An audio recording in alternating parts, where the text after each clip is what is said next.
Okay, so good morning everyone. This is a video lecture on Ryunosuke Akutagawa. This is part one of our lecture on um, In a Grove. Forgive me for the background noise because obviously I'm recording outside and yeah, hopefully my voice is as clear as I want it to be. Anyway, this is just a short presentation. I think I only have 4 slides, including this one. So this presentation is entitled "The Truth Is," and it talks about Ryunosuke Akutagawa, our featured author for this lesson, In a Grove, which is the short story that I asked you to read, or you're still about to read. The truthful truth, because it deals with how people or how the world handles truth, and you, because you have something to do with all of these things, especially the truth and how we perceive things. So yeah, moving on. This lecture is quite important because I want you to give a background on Ryunosuke Akutagawa, who is considered to be the father of Japanese short stories. It's funny though because he's been given that title a few years or even decades after he passed away.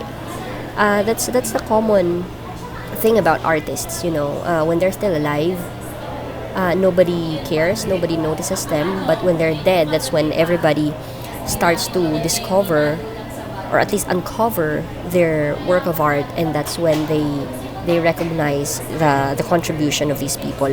Ryunosuke Akutagawa, unfortunately, is one of those artists who were recognized after they died.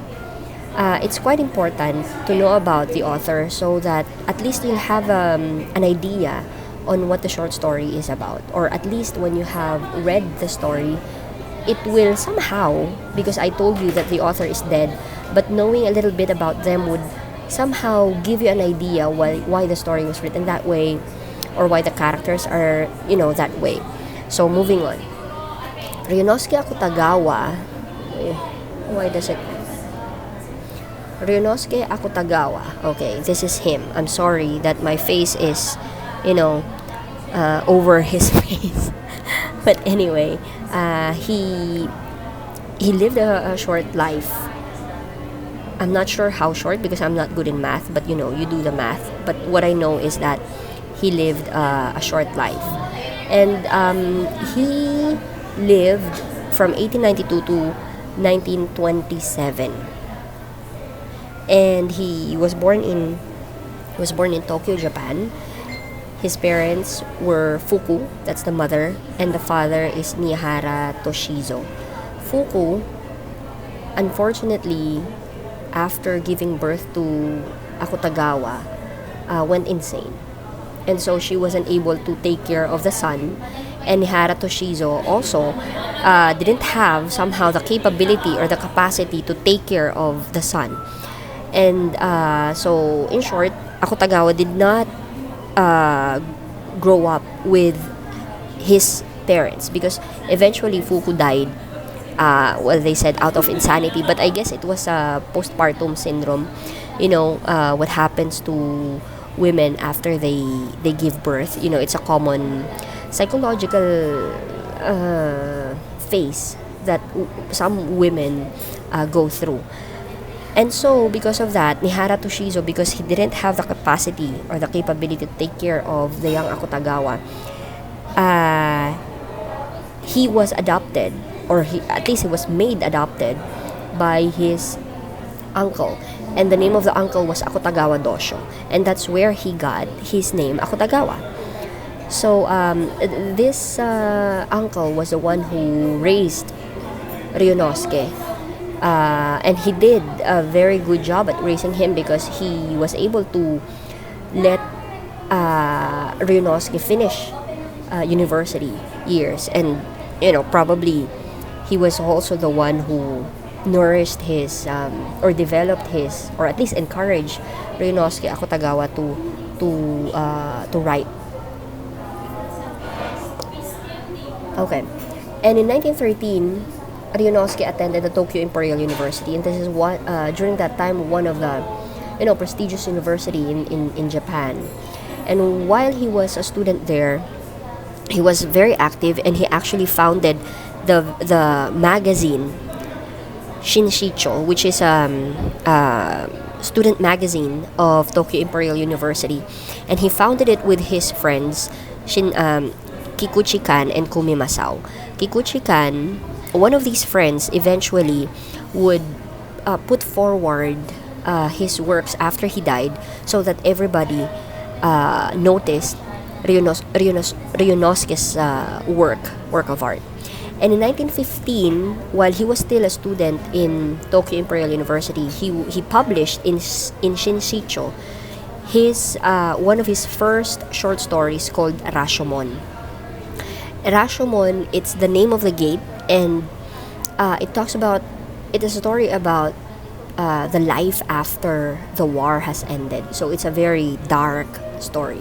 So at that very young age, we could see the common theme of Ryunosuke's work, which is, dark. Yeah. Eventually, he got married to Tsukamoto Fumiko, but a little literature talks about their marriage. But I believe they had a child at least, but nothing much is said about his married life, because most of the literature that we could read talks about his career as a writer. Most of his what do you call this, influencers, as you might want to call it, are these European writers. You have here this is Strindberg, a playwright. You have here Nietzsche. Nietzsche is very famous for his existentialism philosophy, and this is Leo Tolstoy. Leo Tolstoy, I guess you're more familiar with Leo Tolstoy than these two. But anyway, they are all European writers, and all of them influence the writings of Ryunosuke Akutagawa. In all his life, he had 150 short stories published. Hence, he's called the father of Japanese short stories. Most of his works, his early works, were historical tales. So the setting, you could see it in the setting. You could see it like Rashomon is it was historical in a sense that it talks about life after war, and it developed into his early works were focused more on his own emotional state and contemporary settings. It was more like of a personal writing for him, but eventually he went from own perception of life to be presenting more psychological point of view. So his stories have the tendency to not really mess up, but to question the way we think, to question the way we perceive things, and giving us a chance to look into somebody else's psychological state or psychological point of view. And he's very famous for his macabre theme. Macabre, I think I've already told you this. If you are fond of watching Final Destination or Saw, the series, that's macabre.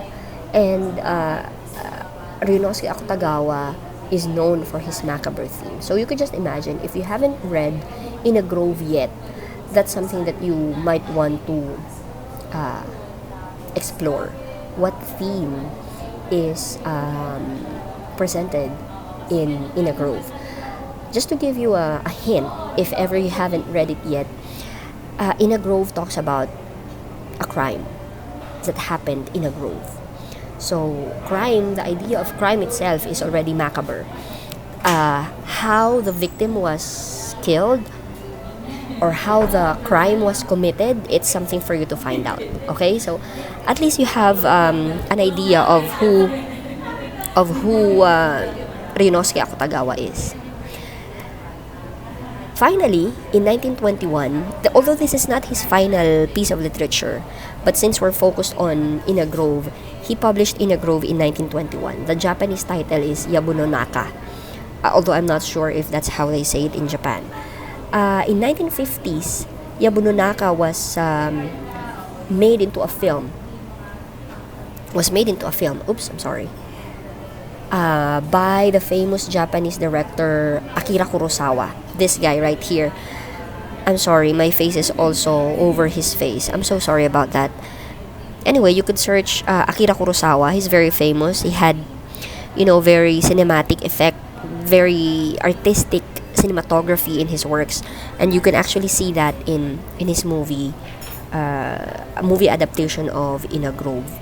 The title of the movie, 1950s, is Rashomon. If you could recall, Rashomon was one of Akutagawa's first short stories. But the story is in a grove. So it's like mashing up two short stories of the same author, which also made an impact on the story. Because the story of the Rashomon, the setting of Rashomon was used in telling the story of In a Grove. So you could just imagine. You could actually watch that on YouTube. I have watched the full movie on YouTube. I'm just not sure if they still have it right now, but you could go check it out. And you could see the brilliance of the combined brilliance of Ryunosuke Akutagawa and Akira Kurosawa in one film. This guy right here, who plays Tajumaru, is one of Akira Kurosawa's, if not his favorite actors during that time. You could compare it to Scorsese and Robert De Niro. Scorsese's favorite actor before was Robert De Niro, and now eventually Leonardo DiCaprio replaced Robert De Niro in Scorsese's list of favorite actors. So you could see them working together several times. That's their work dynamics right there.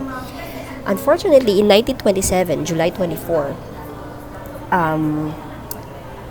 Ryunosuke Akutagawa committed suicide by drug overdose. It was reported that before he committed suicide, he had experienced, or he had suffered, visual hallucination. He had suffered from visual hallucination, meaning, he could see things. Probably it was also schizophrenia. I don't know. I'm not so sure, but that's a similar thing, because they hallucinate and they make believe, and they believe what they see, but in reality they are not there. He's just imagining things.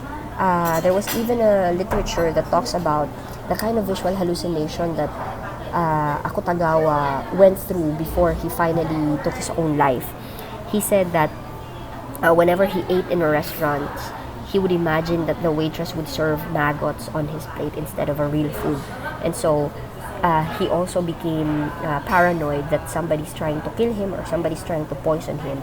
And so to end his suffering, he committed suicide by drug overdose. He was still very young.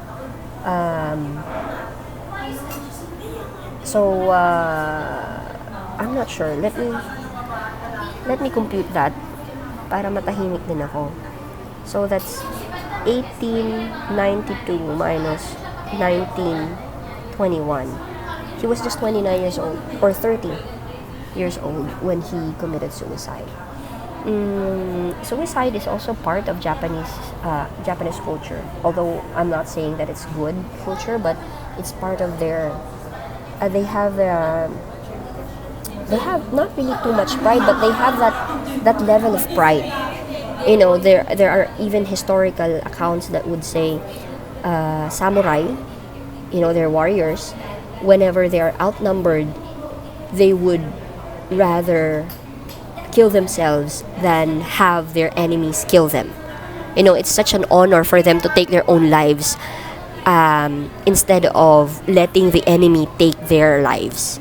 That's how they think. And even now, there are still cases of suicide in modern Japanese. So yeah, and suicide also has something to do with the story in a grove. So if that's interesting enough for you, I'd like you to go ahead and read in a grove. It's a short story. I think it's at least at most, I guess, 8 pages. I'm not sure. Depends on the source that you would have.